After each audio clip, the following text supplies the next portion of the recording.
सोमवार को जब देश की सबसे बड़ी यूनिवर्सिटी यानी कि डीयू के छात्र संघ के चुनावी नतीजों का ऐलान हुआ तो देश भर में किसी को भी यकीन नहीं हुआ।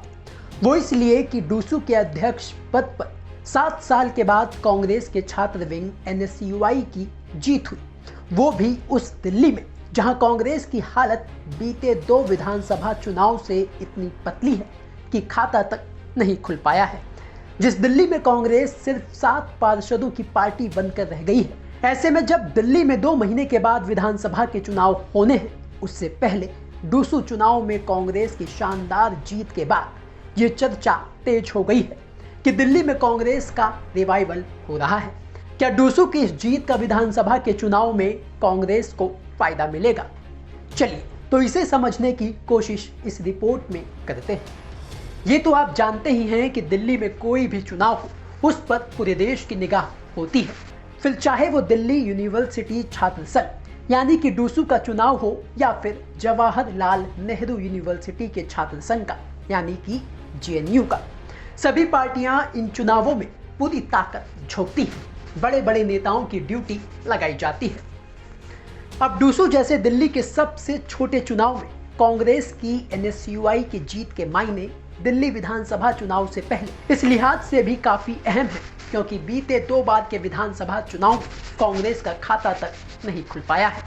ऐसे में कांग्रेस का इस जीत से मोराल बूस्ट होगा, कार्यकर्ताओं का मनोबल बढ़ेगा, खासतौर पर तब जब कांग्रेस की हालत दिल्ली में पतली है और 10 साल से कांग्रेस दिल्ली में खाता खोलने की लड़ाई लड़ रही है।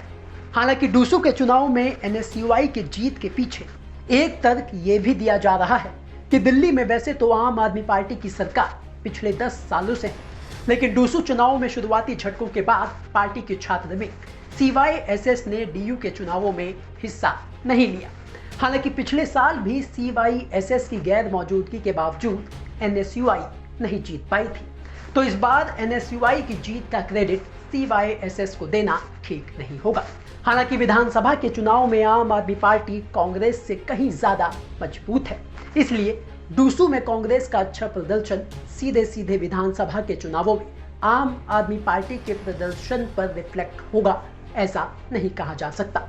लेकिन डूसू का चुनाव मुद्दे और जातीय समीकरण के लिहाज से विधानसभा चुनावों से बिल्कुल अलग होते हैं। वो इसलिए क्योंकि जहां विधानसभा चुनावों में लगभग सभी जातियों का प्रतिनिधित्व होता है, वहीं डीयू के चुनावों में 2 जातियों का ही दबदबा रहता है। बीते कई चुनावों में छात्र विंग या तो कोई जाट उम्मीदवार उतारते हैं या फिर गुजर। ऐसा इसलिए होता है क्योंकि दिल्ली के ग्रामीण इलाकों में इन्हीं दोनों जातियों की टूटी बोलती है। दिल्ली में जाटों की कुल आबादी 6% है तो वहीं गुजरों की 7%, यानी दिल्ली के वोटरों में इन दोनों जातियों का कुल योगदान 15% से कम है। लेकिन ग्रामीण वोटरों का मिजाज समझ आ जाता है, जिसका झुकाव हमेशा कांग्रेस की तरफ ज्यादातर रहता है। जहां डूसू के मुद्दे छात्रों के आसपास रहते हैं, वहीं विधानसभा चुनावों में राष्ट्रीय मुद्दों से लेकर हर इलाके के मुद्दे अधिक असरदार होते हैं। इसलिए डीयू के चुनावों में छात्रों का वोटिंग पैटर्न की तुलना किसी भी तरीके से दिल्ली विधानसभा के चुनावों के दौरान उठने वाले मुद्दों और वोटिंग पैटर्न से करना बेमानी होगा। इसके अलावा विधानसभा चुनाव के मुकाबले डूसू चुनाव का सैंपल साइज भी काफी कम होता है। जहां विधानसभा चुनाव में करीब 1.5 करोड़ मतदाता होते हैं, तो वहीं डूसू के चुनावों में कुल वोटर 1.5 लाख होता है और इस बार तो वोटिंग प्रतिशत भी पिछले सालों की तुलना में 7% कम रहा। आमतौर पर यह 40% से ऊपर रहता है, लेकिन इस साल महज 35% ही रहा, यानी सिर्फ 51,000 छात्रों ने ही वोट डाले। तो ये कहा जा सकता है कि भले ही डूसू चुनाव का ज्यादा असर विधानसभा के चुनावों में नहीं होता, लेकिन कांग्रेस के लिहाज से यह जीत दिल्ली की सियासत में संजीवनी का काम जरूर करेगी।